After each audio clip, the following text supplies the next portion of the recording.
पिछ लोगों पार्टी जेबे में राजस्व वाले सुन ले, देवेंद्र नाथ महतो व्यक्ति को कैद करके मेरा विचार को, मेरा लड़ाई को, मेरा संघर्ष को नहीं रोक सकता है।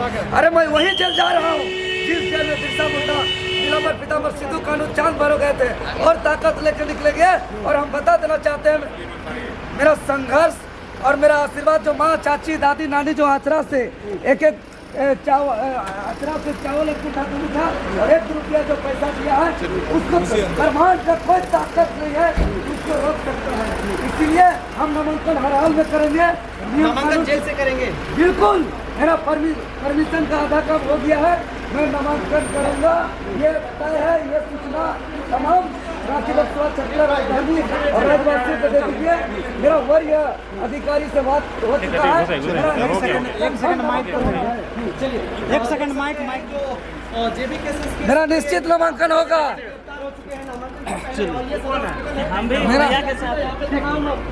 मेरा नामांकन होगा, हर हाल में नामांकन होगा, इनको ले जाया जा रहा है, हर हाल में नामांकन होगा। वरीय अधिकारी से बात हो चुका है, घबराने की बात नहीं है। और भाजपा आजसू का तानाशाही रवैया जो हमको दादी, नानी, चाची, माँ लोग जो आचरा से आशीर्वाद दिया है उसको ब्रह्मांड का कोई ताकत उसको मिटा नहीं सकता है।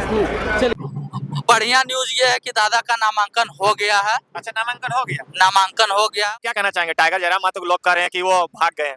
भागे नहीं है।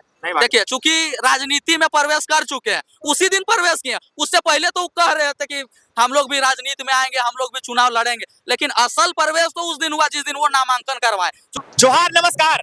अभी हमें मोराबादी में, जी हाँ दोस्तों, आप लोगों को सोशल मीडिया के माध्यम से पता चला ही होगा कि छात्र देवेंद्र नाथ महतो का आज नामांकन था, जो कि नामांकन कराने के लिए डीसी ऑफिस गए हुए थे, जहां से उन्हें गिरफ्तार कर लिया गया। तमाम लोग हजारों की संख्या में अभी देख सकते हैं मोराबादी मैदान के स्थित अभी भी उम्मीद लगाए बैठे हैं कि कब देवेंद्र नाथ महतो का नामांकन होगा। क्या कुछ अभी हो रहा है उसको भी हम लोग जानेंगे। अभी हमारे साथ बात करने के लिए देख सकते हैं रामगढ़ के बेरोजगार पानेसर है, जो कि लगातार छात्र आंदोलन के हैं या फिर 32 के मुद्दे का आंदोलन के हैं, लगातार आंदोलन करते आ रहे हैं। इनसे हम लोग जानेंगे। दादा, अभी देवेंद्र नाथ महतो को जैसा कि सोशल मीडिया के माध्यम से पता चल रहा है कि उन्हें पुलिस उठा के कोई थाना ले गई। जी हाँ, ले गई थी थाना। उसके बाद जेबी केसेस का डेडिकेटिव टीम गया, उसके बाद डेलीगेट्स टीम गया, उसके बाद फिर बात किया डीसी महोदय से, और उसके बाद प्रशासन से भी बात हुई। उसके बाद आश्वासन मिला कि नहीं सो ठीक है, नामांकन का जो प्रक्रिया है वो पूरी होने के बाद उनको जेल जाना होगा। तो उनका चार्जशीट भी फाइल हो गया और उनको फिलहाल जेल भेज दिया गया है। ऐसा आप ही लोग के पार्टी के साथ क्यों हो रहा है? जेएलकेएम के साथ ही ऐसा क्यों हो रहा है कि नामांकन के दिन उन्हें गिरफ्तार कर लिया जा रहा है? देखिए, कहीं ना कहीं सबको देख रहे हैं कि जितने भी राजनीतिक दल है वे सभी जान रहे हैं कि जेबी केसेस के पास कह सकते हैं उतना आर्थिक शक्ति या फिर कह सकते हैं कि इनके पास भीड़ के अलावा कुछ नहीं है। वे सभी लोग जान रहे हैं और इस चीज का वे लोग फायदा उठा रहे हैं।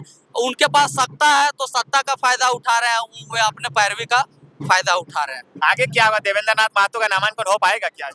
देखिए, दादा का तो सबसे बढ़िया न्यूज ये है कि दादा का नामांकन हो गया है। अच्छा, नामांकन हो गया? नामांकन हो गया है। उनको हिरासत में लेकर के ही नामांकन प्रक्रिया जो था वो पूरा हुआ, और वर्तमान में अभी प्रस्तावक का जो हस्ताक्षर की बात है तो वो अंदर गए हुए हैं, वो जाकर के वहाँ हस्ताक्षर करेंगे और उनका जो नामांकन का जो प्रक्रिया है वो पूरी तरह से सफल हो जाएगा।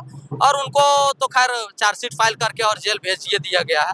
तो जितने भी जेएलकेएम के प्रत्याशी हैं, क्या सभी के सभी जेल से ही चुनाव लड़ेंगे क्या इस बार? देखिए, कहीं ना कहीं फिलहाल मन में एक बात याद आ रहा है जो कि वीर शहीद शक्तिदा ने कहा था, शक्तिनाथ महतो ने, कि पहली पीढ़ी गोली खाएगी, दूसरी पीढ़ी जेल जाएगी और तीसरी पीढ़ी राज करेगी। तो कहीं ना कहीं आभास हो रहा है कि नहीं, ये तीसरी पीढ़ी है जो जेल। कहीं ना कहीं जेबी केसेस के जितने भी साथी हैं कहीं ना कहीं सभी आंदोलन से जुड़े हैं, सभी कोई आंदोलन को नजदीक से देखा है। आंदोलन में किन्हीं का सर फटा है, किन्हीं का दर्जनों दर्जन केस मुकदमा हुआ है। तो कहीं ना कहीं वे लोग जेल जा रहे हैं, अर्थात वे दूसरी पीढ़ी है और आने वाली पीढ़ी के खाते में कहीं ना कहीं राज होना चाहिए। इस चीज को लेकर के जेबी केसेस के जितने भी साथी हैं वे लोग संघर्ष कर रहे हैं। इसमें किसको आप दोषी ठहराना चाहेंगे? क्या कानून अपना कार्य कर रही है या फिर विपक्ष के दल आप लोगों को फंसाने का कोशिश कर रहे हैं? देखिए, कानून एक्चुअली अपना काम कर रही है, ठीक है, लेकिन बीच में जो सत्ता में बैठे लोग हैं, जो विपक्ष में बैठे लोग हैं, वे लोग कहीं ना कहीं कानून को दाएं बाएं करने के फिराक में है। जो अपने शक्तियों का दुरुपयोग कर करके और कहीं ना कहीं जेबी केसेस को डैमेज कर रहे हैं। नहीं तो इतने दिनों से कहाँ रही थी प्रशासन? आखिर नॉमिनेशन के दिन ही क्यों प्रशासन का आंख खुलता है? प्रशासन एक्चुअली राज्य सरकार के अधीन में काम नहीं कर रही है। भले पुलिस राज्य सरकार की है, लेकिन पुलिस प्रशासन निर्वाचन आयोग के दिशा निर्देश के अनुसार काम करती है। और कहीं ना कहीं आप लोगों को मालूम होगा कि चुनाव आयोग केंद्र सरकार के अधीन में नहीं कह सकते, लेकिन राष्ट्रपति कह सकते हैं कि कुछ इसी टाइप से राष्ट्रपति शासन के तर्ज पर काम करती है। तो आप समझदार हैं और लोग भी समझदार हैं कि इसमें किनका षड्यंत्र है, कौन आखिर इतना बड़ा इतना खतरनाक षड्यंत्र रच रहे हैं जिससे कि जेबी केसेस वालों को नुकसान पहुंचे। आप लोग अभी लगभग 2 बजने को चला, आप लोग अभी मोराबादी में ही है, जबकि आप लोग को अभी डीसी ऑफिस में रहना चाहिए था नामांकन के लिए। देखिए, कहीं ना कहीं पहले ही देवेंद्र नाथ दा को अरेस्ट कर लिया, हिरासत में ले लिया। उसके बाद उनको लालपुर थाना जाया गया। उसके बाद फिर यहाँ पर समर्थक लोग जुड़े, जेबी केसेस के जितने भी कार्यकर्ता थे सभी लोग मोराबादी में जुड़े। तब तक इन्फॉर्मेशन मिला कि नहीं, उनका चार्जशीट फाइल हो गया, उनको जेल भेज दिया जाएगा। उसके बाद हम लोग यहाँ डेलीगेट्स का गठन किए। उसके बाद डेलीगेट्स का टीम गया, वहाँ पर बात किया। उसके बाद बात करने के पश्चात चुनाव आयोग जो थे ये उपायुक्त महोदया उनसे बात हुई। फिर वे आश्वस्त किए कि ठीक है, नॉमिनेशन हो जाए, उसके बाद इनको जेल जाना होगा।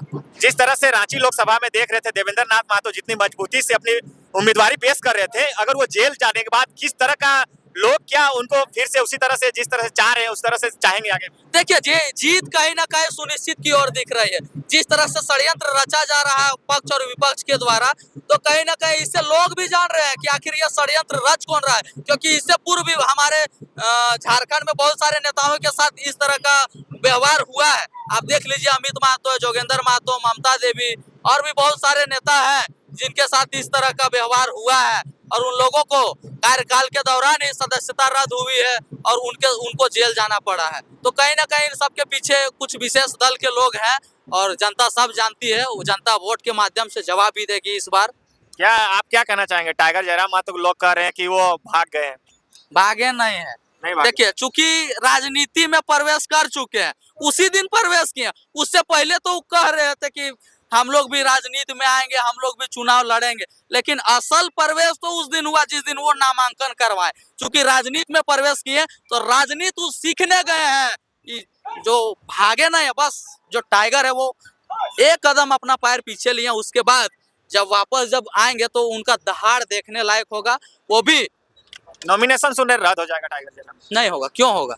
सुन रहे उनके घर में पुलिस प्रशासन के द्वारा चिपकाया गया है, नोटिस लगाया गया है। देखिए, वो अखबार में सूचना जारी किया गया कि वो 7 तारीख को आवे और स्कूटनी जिसको कह रहे हैं कि प्रस्तावक का जो हस्ताक्षर वो संदेहास्पद है। कह सकते हैं कि क्लियर नहीं हो पा रहा है कि जो प्रस्तावक है उनका हस्ताक्षर वाकई में है या फिर किन्हीं और का हस्ताक्षर। तो क्लियरिफिकेशन के लिए उनको बुलाया गया है प्रस्तावकों के साथ में। वे जाएंगे और वो नहीं जाएंगे तो उनका जो प्रतिनिधि जाएगा और प्रस्तावक जाएंगे और वहाँ जो भी त्रुटि है उस चीज को वहाँ फुलफिल करने का काम करेंगे। उनका नामांकन रद्द नहीं होगा। आखिर रद्द क्यों होगा? यदि रद्द होता तो फिर दृश्य देखने लायक होगा झारखंड का। क्योंकि वन एंड ओनली टाइगर, सबकी निगाहें टाइगर के ऊपर है। जिस तरह से वो बयानबाजी दिए थे, हेठे भी आएग रहा तो ऊपरे भी आएग रहा तो हुए से लड़बो।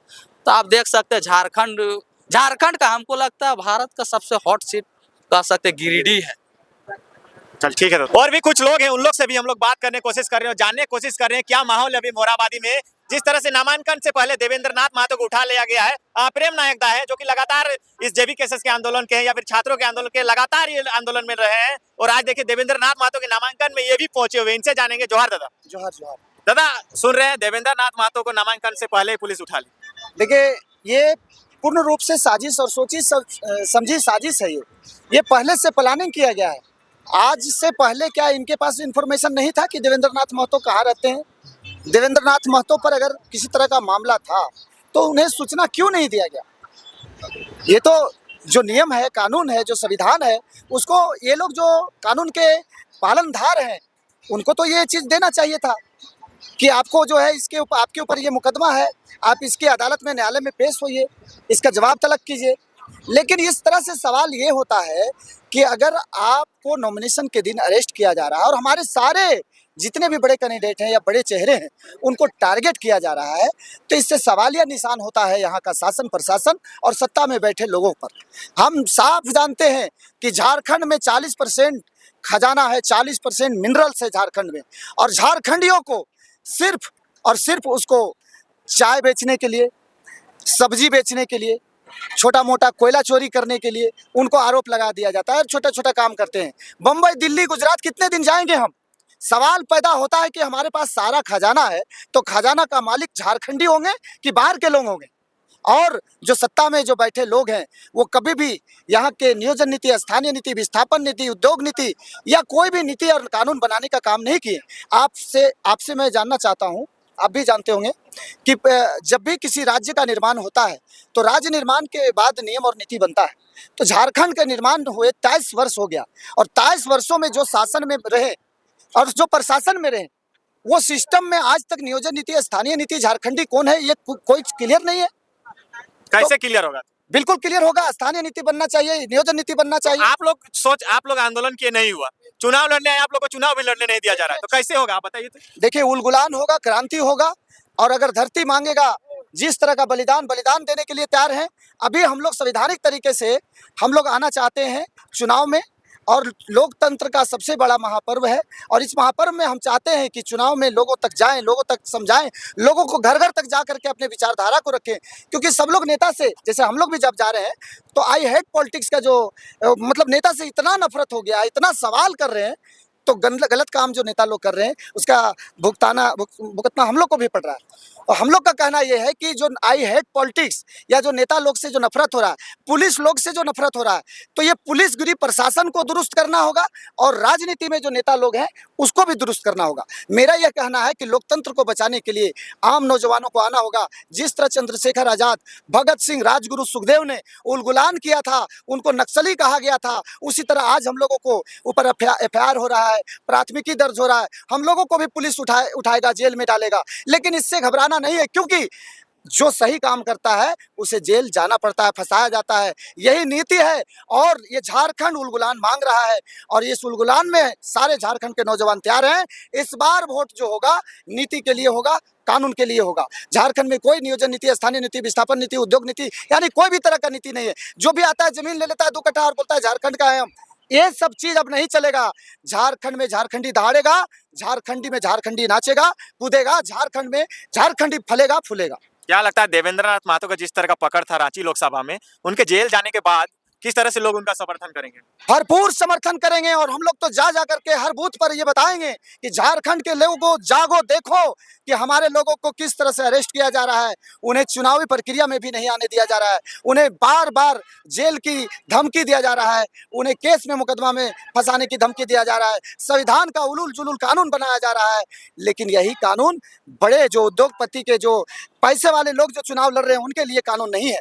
तो समझने की बात है कि कुदाल चलाते हुए लोग, किसान का बेटा, आम गरीब आदमी अगर सांसद विधायक नहीं बन सकता है तो ये लोकतंत्र नहीं है। लोकतंत्र के बचाने के लिए नौजवान हम लोग कूदे हैं, और सबसे पहले झारखंड की मिट्टी से हम झारखंड को दुरुस्त करेंगे।